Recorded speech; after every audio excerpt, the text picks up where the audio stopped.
நான் அதிமுக தொண்டர்கள், புரட்சி தலைவருடைய பக்தர்கள், அம்மானுடைய விசுவாசிகளை மன்றாடி கேட்டுக்கொள்கிறேன்.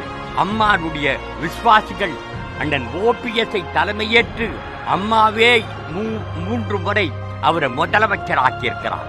அப்படிப்பட்ட தலைவர் தான் இந்த இயக்கத்தை பொறுமையோடு, மக்களுடைய பாசத்தோடு, அன்போடு கழகத்தை நடத்த முடியும்.